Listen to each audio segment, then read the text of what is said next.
Alright, I don't I've know. never E-dated. Oh my god. What do you mean, oh my god? I don't know. What do you ask me a direct question? I don't. I choked. It's not the first time. This is not the first time. When did I choke? Give me I a don't know. match. Moses, give me a match right now. I'm sure you have a ESL lot of 1? fucking matches written down. At the past major, I guess we choked. Well, we choked as a team. you guys versus Snip, you lost in the first 6 rounds of the match. In 6 rounds, you lost the entire match. And it's all because you guys don't know how to fucking manage your economy. It was like the most... It was literally... Like, I've thought about making a vlog of how bad your economy buying was that match. But he didn't want to he didn't want to sound like dazed, so... Like, it's not like an individual player thing, though. It's like a team dude. money Yeah, situation. I can't open that on stream. Yeah, we do force at the wrong time sometimes, and I'm pretty sure Finesse is aware of that. It's just like, when you're down so much... You know like, what? You know what you need get on your into a team? whole- You need a Jew Right, on your but, like, team. You'll you guys never were have like- economy problems. A what? A cheerleader? A Jew. Oh, they said a cheerleader. My team's always had the best money management. These guys go on 3-round saves, got the ops, auto sniper. But it's just like, yeah, I agree though, we should probably save on those rounds, but like, if we win one of those rounds, it'd be really good. It's just it's like a risk, basically. All American teams have an issue with their money management. It was just like that one match in particular was just like every single possible money management poor decision that could have possibly been made was made. I think the match that we really got screwed on was Keats Thurs, like on Dust 2, we just got fucked so hard on Yeah, CT side, like that's- someone would die. I actually went through those 2 matches before ESEA LAN. You guys were killed first, like Yeah, that's 29 to 32 rounds, and Yeah, only crossing- one of those rounds was traded, like a trade kill. Like, it was unbelievable. That's the other Yeah. thing. You guys are all just like fucking off on No, your own and shit. We no know, one's... we know what happened that match. It was, we died crossing middle, and we figured out the solution to that. We're always nading mid doors, and then we died long, and then we went over a better long take. Like, every round we either died crossing mid or got picked off long, and it's just like stupid, and it's like a BO1, it's just fucking retarded. Yeah, but how do you not know how to do that on Dust 2 in 2015? Like, how are We you not never had a- prepared for that before a fucking major event? Because we don't have that problem against North American teams, which is what I go back to, is the problem with NA. Like, we don't You don't have a problem practice against crossing these mid teams. as a CT on Dust 2? I don't know. Yeah, but it's reversed. They don't have practice against the North American teams either. I mean, everybody's gonna play differently. No, I know. I mean, we got raped by them. Like, there's no question about it. But that's what I just think the problem with NA is. Like, we don't have practice against European teams or Brazilian teams or whatever. And That's it's not just the issue with North completely- American It's teams. completely.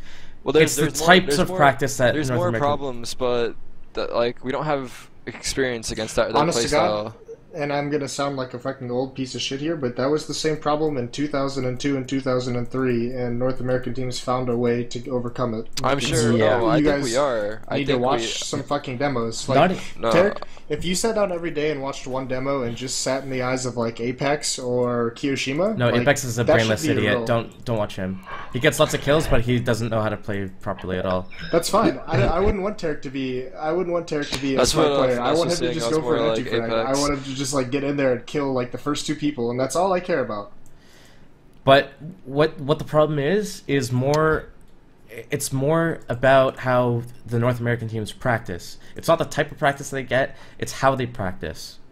I think that's the problem, too. It's not the teams that you play against necessarily. Like, the team you might be playing against might be playing like complete assholes running around with P90s when they start losing and go on tilt, but it's still in your control on how you want to continue your practice. So if you want to continue just sit 15 rounds in a row, even if you're losing like every single round doing an execute, just to fucking drill that execute, do it. If you need to practice playing, you know, Inferno, instead of, you know, playing to win the scrim, if you want to say, okay, we, you know, when we push Banana and we take control of it, we win every single round, but if we can't do that for low money, and we need to play passive, let's play passive 15 rounds in a row and be Inferno CT side, and just play our passive setup and work on that.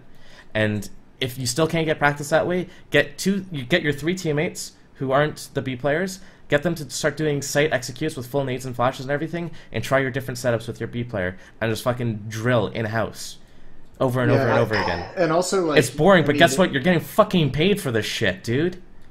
The And, fundamental like, attitude North of everybody American has teams? changed There's not a so much, question so. about it being boring. I mean, everyone's down to do that shit, and we do practice our executes, but I don't think we really have ever like gone into a scrim and just did the same execute like 15 times because it wouldn't make any sense. Like they would No, obviously that catch makes on. perfect sense. Let They them would- catch on and practice that execute against every possible fucking defense you're going to see. You're going to see every single look that is possibly thrown at you if you go into a server and you're like, today, guys, for the next 3 scrims or this whole scrim or the next 2 scrims, all I want to do is perfect this A hit. How we want to take long as a work. group of 2 or 3 people, and let them know that you're going to do it. Like, we let them playing it figure it now? out, and then Us- just fucking give them the look. The first goal you should Matt? have on every single map is to run a are you default talking 15 about? rounds in a row and fucking just If you can fill it up, figure it sure. out.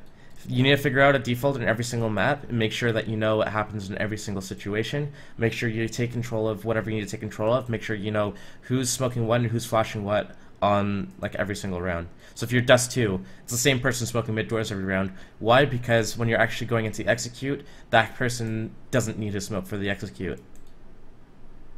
Or this person throws a smoke and flashes first because he's going to be the first one going up cat, and he has a higher chance of dying, so he needs to get rid of his smokes and flashes earlier, because if he dies with them, then you don't have enough smokes and flashes for the execute. You need to figure that shit out first on every single map. Yeah, I agree. So what's up with the NA shuffle? Because people say it, It's but not the over way yet. I see it is, yeah, here's the problem. It's basically People's getting there. mentality has changed so much that everybody's like, instead of working together as a team, they're automatically pointing fingers. What's up, People Adrian? are playing under hesitation. It's so different from like You, Tarek, Shroud, back are when some I of my was favorite playing pros. even. Hope they're And that's a huge hope to be problem. up there with It's you the whole someday. Keep it up. mentality Thanks, of dude. teamwork that's changed. I don't know if it's just like individual players are more It- willing to want to shine or what, but it's kind of screwing up teamwork It is individuals. from my observation. Though. Yeah, you're absolutely right. It's people are more concerned about how they look with their stats and, how many kills they have, and they think that's what their worth to the team is, as opposed to it being communicating and working with teamwork.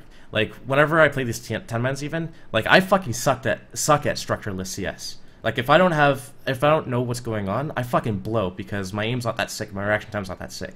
But what I'm good at is calling for flashes and telling people I can flash for them and getting them free kills and setting them up for kills and being set up for kills. Because it's a team fucking game, and you're not going to win this if you're playing with 5 individual star. I don't think a team with 5 star players will ever be a team with 1 or 2 stars and just everyone's a team player. It's So what about C9? Like, you think they're gonna be good? They look good on paper to me. I don't know how it's gonna work out. I think they could be good. I think they have potential to be good, but it depends on how they approach the game. It depends on Sean, to be honest with you. Like, he is a great strategist, but he's a freaking bad in-game leader, and he needs to, like, grow up and put his foot down. And, like, he acknowledged that when I talked to him at ESEA land, but he needs to have control of that team, and they need to stop fucking anti-stratting so much. They need to worry about their own shit. Like, I feel like half the time when I watch Cloud9, they're thinking so much about what the other team is doing that they lose control of what they're doing, and they get very fucking spread out, and that's when they lose those like fucking 1-on-3s and 1-on-4s they did to Nihilum at ESEA. Like, it was insane.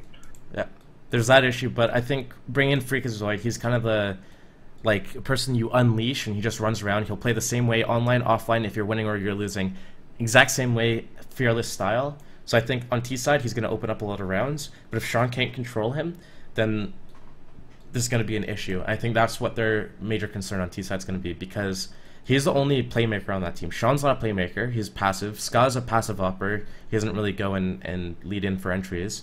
And Shroud's passive as well. He's like third man in if you do an execute type of thing. On CT side, though, I think they're going to be really strong. Yeah, I think Skadudo's gonna fucking rape CT side. He's like such a good opera on CT side. Ska's like the best CT side opper. Shroud can hold his spot. Like, if you just stick Yeah, their Shroud CT side is gonna be insane. in A site or B site on any map, he's just gonna sit there like a turret and hold it. But on T side, he just doesn't know what to do. That's why, like, I think what He's getting better though. Actually, he's See, like that- getting more accustomed to, like, I don't know. He's just playing better now. I noticed. I think C9 needs to have a more hands-on mid-round caller, like micromanager. Not someone to tell everyone what to do all the time, but someone who has more control than Sean. Well, Jordan does that. Sort of. He's only doing mid game stuff for C9. I mean, in reality, all North American teams need to learn how to like work in like groups of twos, so that in mid-round situations, it's not like one person directing everything. It's like there's two people caught over here on this side of the map, and they're like, all right, we've practiced how we want to take long together in a mid-round situation. Like, let's fucking execute it. Let's do it, just the two of us, and we'll take over that map control. We'll either get it or we won't. We will either get a kill or we won't get a kill, but at least we have control of there, and we can move forward from that spot. Like, there's too much like just like flat out executing when it gets to the mid or late round. It's like people just are scared to make a play. So it's just like if there's three people left alive, have one person hold map control on the other side, and the two people who are together work together to take control of an area. Yeah, but people are so quick to point fingers too. Like, I hate the fact that it's called the NA Shuffle again. Like, it's ridiculous. And it's put hesitation on players and their ability. I mean, it's good justification because it happens after every ESCA LAN. I mean, there's no reason to be upset about why it's called that. It's just like, you know, I honestly, like, this might be a little crazy, but I don't mind it because I think there's a lot of talented players with potential, and I think that a lot of these teams have like one or two of them, but they don't have them all on one team, and I want them to like get on one team. No, I totally understand what you're saying. I was just like you were saying, people are playing hesitant to make the plays that they need to do. And that's why I brought up people are so quick to point fingers nowadays. And speaking of pointing fingers, Tarek, well, I'm just going to call this out because I've had a drink and I don't care. Not you, but FNS. Like, when you watch FNS play online, he makes so many fucking huge plays for you guys. And it's not like the shots he hit are absolutely insane. It's just like the timing of the plays he makes, yeah, and like the balls on the guy online is insane. And on LAN, like, I either see him being far too scared to do anything to like move in these situations, or he's like fucking brainlessly trying to make a play for no reason. And like a lot of players fall from that. It's just FNS, especially on your team, because part of the reason why you struggle is FNS gets like 25 kills for you guys every match online. I don't know how he's like watch some demos. Like when you guys go to LAN, he gets like 12 to 15, and it's like, where are those extra frags going to come from? Like, where are you going to find those extra frags in a LAN match? Yeah, I don't know. I guess just with more experience, so I feel like I'm getting more accustomed to like the LAN environment. Like at first I don't feel like I was that comfortable, but now it's like I feel like it's more easier to play. Maybe he still just needs a couple more LANs to get there. You need to fucking embrace the LAN environment. I like love LANs. Yeah, I love it too. It's honestly so fun, and it's just like, I don't know, I love it. Moses, what do you think about Swag as an analyst for C9? What do you think he's gonna focus on and bring to the team? I think he's gonna focus on getting unbanned and then be locked into a contract. Yeah, I don't know. Like, that's interesting to me because like the entire concept of like a coach and analyst is crazy, because I know like a lot of coaches at different teams have like very weird roles, and I don't know where Swag is going to come in because he has this weird playstyle that no one matches. Honestly, like he has these weird playstyle that I don't really see anyone else utilize. Like, he's unique in there, and like I don't know if he's going to be analyzing like numbers for them, or like he's not a great strategist, you know. As far as I know. I hope they don't have him locked in. Like, he gets unbanned and he's like forced to play with C9. Like, I don't know how long his contract is or whatever. I would have imagined, because when I talk to people, I say if there's any change in the ruling of the ban, I don't want to be locked into any sort of contract. And everyone's been receptive of that. Everyone's just been receptive. Everyone I've spoken to. C9 never asked me, but I don't know how he's going to do on a strategic front as well, because the same reasons as you. Yeah, I honestly just think that they try to lock him into a contract, so if he does get unbanned, they're like, oh, we have Swag. And they're either going to make a shit ton of money off selling a contract to some organization, because he's obviously going to get picked up, or they're just going to use him themselves. Yeah, they're making like an early investment, basically. Like, putting Swag as an analyst is like the same thing as putting me as an analyst or a coach. It doesn't make any sense. Like, Swag's like good in the moment while he's playing. Like, he wasn't the guy that was really making calls mid-game. I mean, he would call him and shit, but like, he's not. I don't know, it's just going to be interesting, I guess, to see what he can bring to the table. But I think coaches and analysts are good because they have that objective kind of approach where they're not... Like, when you're playing on a team, it's hard for you to see issues because, like, you only see it from this one perspective. But if you're an analyst who's brought in from the outside, you kind of come in, you don't have really any bias, and you can see like everything and how it operates, and you can see like think outside the box almost, and see issues that the players might not see. Those same players need to be able to do that on the fly, though. That's kind of what takes away from it. Yeah, I absolutely agree with you, and I don't think any team that I'd be on would need an analyst. But I think the major issue of North American CS currently, which is why there's so many analysts that are wanted, is because I think the major issue that separates North America with Europe in terms of skill level and just like performances and placements at tournaments is because there aren't enough strong in-game leaders that have enough control of the team, who are insightful enough, who do the right kind of practice with the teams and kind of move the team to improve at a quicker rate. Like, I look at these players that were, you know, they were breaking out in like Peter and Shazam and stuff. They only broke out as players after everyone from Source and 1.6 switched to Go, and they were like the last ESC Source lands. That's when they started breaking out as players. You know, they had been playing longer than I have been playing competitively, and they're now just breaking out type of thing. And I think that the rate that they improve as individuals and as team players is too slow. And I think a large reason for that is because there's not enough strong leaders that help improve the players, like not the right kind of practice. But another issue is like how they adapt either on the fly or adapt over time to how their all these play. players are running amok, huh? And I agree with that. Yeah, Well, absolutely. It's like there's no hierarchy anymore. You look at the Swedes, and like Karn like basically like taught and trained like Forrest. I remember playing a CPL against Forrest and Karn. It was like Forrest's first CPL, and like he like trained those players how to be good players. And when we had like CGS come out, and then everyone just like retired after it, and it was this whole new generation, we had no one to pass on any knowledge whatsoever. Like you see these teams like Shroud got picked up, and he's in this situation where he's being taught by people with experience, but like it's only one player at a time. Like you don't see these mass pickups and mass people being taught, and I think there's just no one to pass on knowledge to. I think they'll play the same way. I think Liquid's going to play the same way. Yeah, that's true. We're just trying to learn what we have. And there's not enough demo watching. Like, the art of watching a demo is like a lost art. Like, you fuckers I don't in this really watch generation demos. I know, I can tell. I can tell. I never watched demos back I when watch, I was playing. I watch matches though. Like I watch Envious play like all the time. I watch Nit play all the time on a but stream. when you're watching a match on a stream, you don't see Yeah, it's everything. completely different. I And you're understand. probably more for watching it for enjoyment, and every once in a while you notice something cool. Like, you need to like watch a fucking demo.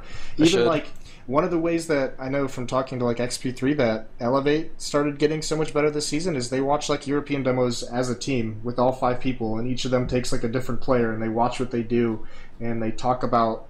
And like, this is something we used to do way back when, is like you make calls as if you're the European players, and you look at what they're doing and you figure out why they're doing it. It's like, oh, this guy's rotating now, what did you see? And your other teammate who's playing in B is watching Snacks or something, and he's like, oh, well, he spotted this and he just dropped a smoke, so it was a good time. He's got like 20 seconds to go to the other side of the map and come back. Like, shit like that. Not even just that, but like when you watch a demo, you don't just watch it once. You watch it like through where you just skip through the freeze times. Then you watch it again and you pick a player and you play it on like 4 times speed, and you just see how they go at the start of every round, how they set up as a CT, where they smoke, where they flash, why they flash, when they rotate, what type of rotation they take. Like, do they rotate safe through spawn or do they push and flank? In those situations, why do they choose to rotate safe or why do they switch? A lot of the stuff is situational though. You can't really like mimic that. No, you can learn from it. You can see you're looking he too pushed much the. into it. You're gonna become used to You seeing can get that. the idea. You can get the idea, but I don't think. Right, but you take a cool thing that they do and you mold it into your own Yep. style of play. Yeah, like I you agree with that. get the gist of what's happening, and you're like, okay, this is what he did and this is why, and then you're like, What's I up, don't 16? like this angle that he decided to hold. Like, my aim was never that great either. I fucking hated taking those straight on one-on-one battles, so I'm like, I'm gonna hold this angle instead when this occurs. I think that would be better for my playstyle, and you're gonna get fucking raped a shit ton in scrims when you're trying this out, but it's things that you just improve on over time. Tarek is so dumb and inexperienced. You're all fucking silver. Everyone's like, oh my god. Like, Real talk. These are more of what guys NA is- needs. Get why together. is- No why- flame and talk CS theorycraft and get Why shit does your together. head Loving go into this. the other No cam, homo. dude? Oh my. Shut up. Oh, it's so troll. Just relax. We're having a conversation. Just enjoy the party. That's ridiculous. No, I mean, with you guys, Tarek, like, you guys need to learn how to not commit to fights, specifically on CLG. You guys need to take fights where you can, like, live and fall back and, like, reposition your defense. And, like, every time I see someone get picked off on your team, I switch to the other side of the map because, like, let's say Mirage, if someone gets picked off on A, I know some motherfucker's going to push up Cat and try and make a play, and he's immediately going to get dropped. Yep, I 100% agree with that. It's not just CLG, it's like every team in North America where... Yeah, North Americans are terrible at Mirage to begin with. But... Yeah, like, there's two separate issues here. One is that, like, whenever someone spots an enemy, it's their instinct to just fucking charge at the guy and go and kill him. Tarek, you do it. Rush does it. Desi does it. That's why I hate Rush and Desi as players, because... What's that? You commit to a fight as soon as you see an enemy. It's like, I must kill this guy or die. Like, those are the only two options in everyone's brain. Rush power! Is win or die. Guys! I don't know, I guess, but I mean, I do back away if like it's like a unwinnable situation sometimes. But yeah, I do go for the fight a lot of the time as well. Yeah, but it's not unwinnable situations. It's like there are certain fights that it's not worth the risk of dying, and like that's where this game sense that North American players need to learn is like. We talk about there's always freedom to make a play, but you have that freedom because you need to understand when you're in a position to make a play and when the play that you're supposed to make is to stay fucking alive. Yeah. And like North Americans just always try and make that play that's going to get them a kill. And like sometimes it's just like hide. Like you can give up this bomb site and retake it. Let your teammates make a play instead. Not only that, but like also if you're a terrorist and you spot an enemy at a position, like let's use Inferno Banana as an example. You're a terrorist and you want to take banana control. You don't need to fight by actually engaging in a gun battle.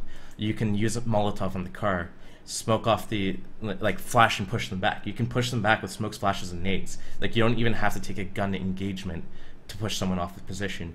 And usually at banana, like. You only want control of it to the top by the car so that you can leave a guy there and you can either do a B take or an A take if you have middle and apartment control.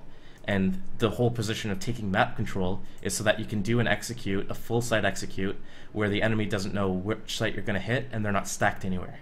So if they're playing 4 people at A and 1 person at banana, if you push them off the car, that pulls a guy off of A to rotate back to B, then you do an A hit when A is weaker. That's the whole purpose of banana control. If you're sending one guy in to challenge this guy and he dies, and now you're at a 4 versus 5 two-side Inferno, you're screwed. You've screwed yourselves, because now you have less utility grenades, you have less map control, you didn't get the trade kill, and now they have a 5 versus 4 and they fall back into passive setup, and it's near impossible to win.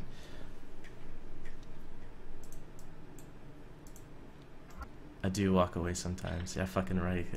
I feel like Stop. Just talk to Finesse. He has a better idea what we're doing and what we're trying to accomplish. You spoke to him just now? Did I speak to him just now? Yeah. He's in a pug. So what do you mean you just spoke to him and he has a different idea? No, I'm saying you should talk to him. Because he has a better idea what we're doing. You gotta pay for those services, dude. We used to charge for this kind of conversation.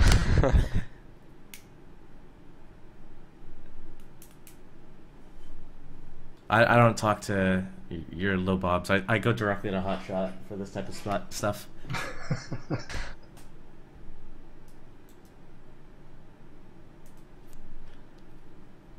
I want front page of Twitch for my services. What do you mean front page of Twitch? You can get that right now. Front page of Twitch for my services. You can get that right now. Mo and I are blackballed from front page of Twitch. Why are you still banned from Twitch? No, he got it back. It was 24 hours. I get on the front page of Twitch, but I'm like one of the fucking towels to the right, so like you don't get any views from that really. Like the first person does, but everyone else is just irrelevant. At least you know your place in life. Oh god. Damn, son. Shots. Donations. We had like a little corner, Josh, at ESCA. Every time you sent a fucking tweet out, there were like 10 people that would run over to like the table and look at this tweet and just fucking crack up. That's a take. I was fucking dying. I don't even remember what I tweeted. I think it was just a whole bunch of shit about Shazam. And at one point, your best one was about Septus. You're like, hey dude, can you just get fat again? Because ever since you got skinny, you fucking sucked. Yeah, so many people have said that. The thing is, like, a lot of my tweets are there's this whole like stigma with pro players these days, and not like afraid of like looking bad in the public eye. I will take things that other pros say that they're too scared to say in public, and I'll fucking say it for them and take the heat for it. Because I think, like, first of all, those types of tweets are funny as fuck to me. That's why I do it. But I'm not afraid to say my opinion or anything as well. Someone should just make like a North American Pro CS Twitter account that every professional Counter-Strike player has access to and just that can do just Oh tweet my whatever, and it can God. be any of like 40 fucking different pros. That would be ridiculous, dude. That'd be awesome, though. I just go for the good idea. It's mine. Nobody can steal it.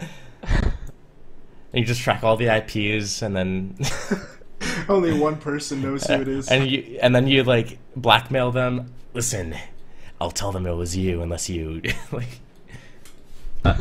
Hello? Give him the Shazam.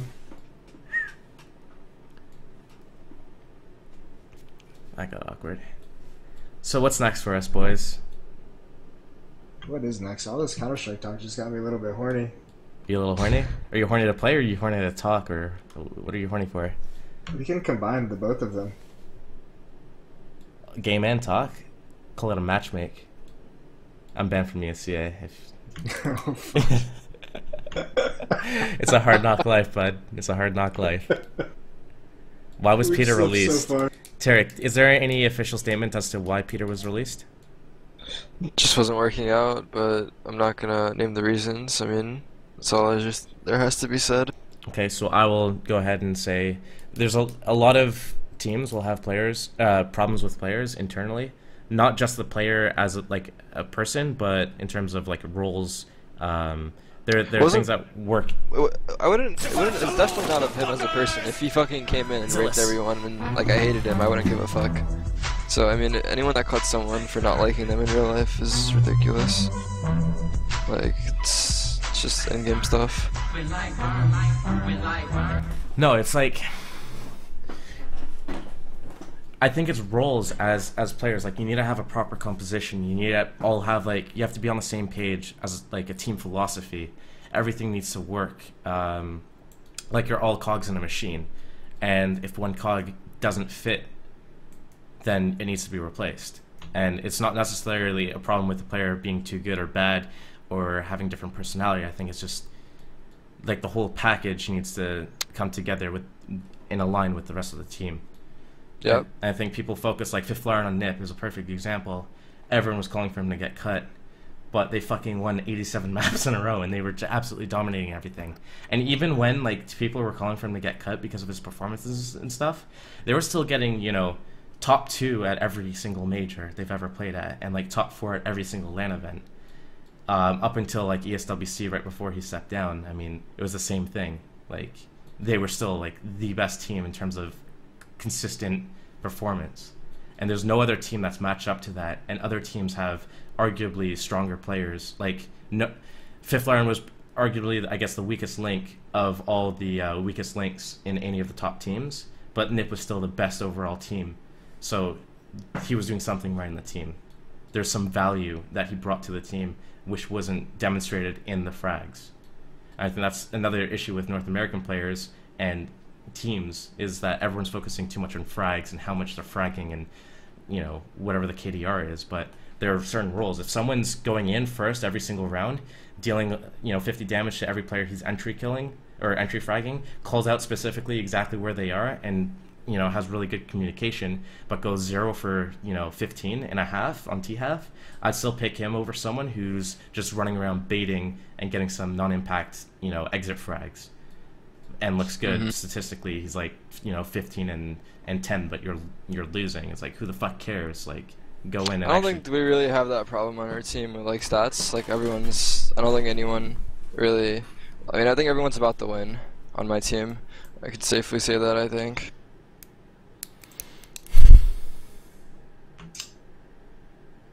We're a COD nation. Do you think this frag mentality will ever change? I think it has to change. And if North America wants to compete consistently with European teams, this frag mentality needs to change. There'll be It's slowly changing at the moment. It's not even just that frag mentality. It's like you're in a 4 versus 1. A really disciplined team will just sit there and hold their spots. Like 4 versus 1 as terrorists, you'll group up all together. You'll go for the bomb plant, and then in pairs you'll split up, and you'll if you're trying to damage their economy, you'll get the kill. If you're not trying to damage their economy, they're stacked on cash, and you need to save your money. You'll all hide, post plant and wait for the bomb to blow up, and you'll all stay alive, and you won't chase a frag. And then on CT side, like let's say you're in a 1 versus 4. Your best bet is to just run off and save, but people will go for these exit kills. These kills that have no impact on the round, but if you die and you lose your gun and equipment, you're shooting yourself in the foot. Completely unnecessary. It's like the only impact it can have is a negative impact. Yeah. Or let's say you're 4 versus 1 on CT side. Instead of just like holding your spots, 2 people at each side and just lock it down, one person is running around chasing for that frag. It makes it into 3 versus 1. Then that one guy goes and gets another kill, makes it a 1 versus 2, plants the bomb. Now he splits off the 1 versus 2 and takes 2 1 versus 1 engagements. That's a winnable round for him once it's a 1 versus 2 post plant. All from that one person in the 4v1 pushing, trying to get that kill that has absolutely no, that one frag. It doesn't matter who gets that frag in that round. That round is a 1 round. It doesn't matter who gets that kill. Like even if he loses that round, he still fucking won it. Like, huge. Yeah, exactly. Even if he loses in a 1 versus 2, he kills 2 more people. That's huge for him, and that's all because this one guy is pushing around trying to get that extra kill. And I see that from play. Like that's why I have such a big problem with Desi as a player. I think that's why a lot of teams never really picked up Desi back like during the first shuffle, is because he plays that way a lot of the time. And he has a very 50-50 playstyle, Desi does. Yeah, and like on Dust 2, for example, CT side, if he knows the enemy's on eco, he's pushing lower B by himself. And like that's not a good tactic, because okay, you might get some kills from time to time, but what you're doing is you're risking a player, you're risking a weapon, you put a weapon in their hands, you're risking to make it a 4-on-4 and then give them a gun, and now they have a chance at winning an eco round. And it's not worth that risk. Like, there's other things you can do. You can lock down the choke points, you can long range them, you can do team pushes, you can do other things than just solo pushing lower B, just because they're on eco and you can get some free frags. You're taking notes on your PC? Honestly, I think one huge issue I see in North American Counter-Strike that pisses me off is like teams need to fucking learn how to retake bomb sites. It annoys me so much in like 3-on-3 situations or like 3-on-X situations when counter-terrorists are split up on the map, like one's at A, one's at B, and one's in mid. And I'm just like, the only way you guys are going to get back into this round is some fucking teamwork. Like a crossfire that kills three of them. And like, you have to be able to give up bomb sites at a certain point and eliminate half the attack, and then just trust yourself to retake a bomb site. And I feel like teams in North America just don't, in their practice when they do dry runs, like I feel like bomb site retakes has got to get ignored. Like Luminosity last season, they were so less skilled than every other team at Invite, but they, for whatever reason, I don't know if they practiced it or if it just came natural, like their retakes on bomb sites were so good. And like that's like what propelled them to the top, was their ability to do things that other teams couldn't, simply because they can retake sites. What about players that are like pure support, like TCK? Like I rate TCK as like one of my favorite teammates to play with, and one of like a really talented player. Like he's not a star player. He lurks in the shadows. He doesn't. He's like consistently in the middle of the scoreboard, never really at the top, never really at the bottom. But he's got this consistency to him, and he's always setting people up for flashbangs and smokes and everything. And I think those players are completely underrated. Like Pronex on Fnatic, I think he's one of the most crucial players. He's the glue of the team. The glue. I like Pronex a lot. He keeps the team together. Like everyone has their roles and they do their own thing, but what brings them together is this one support player, something like TCK. I think every team needs to have one of those players on it. I think Sean can play that role. I don't think he's been playing it, though. Yeah, I mean, they've had a lot of role issues on that team. I think for once in my life, give CLG a compliment. I think fucking Cutler for you guys is like massively underrated, and I agree. Cutler's like their TCK.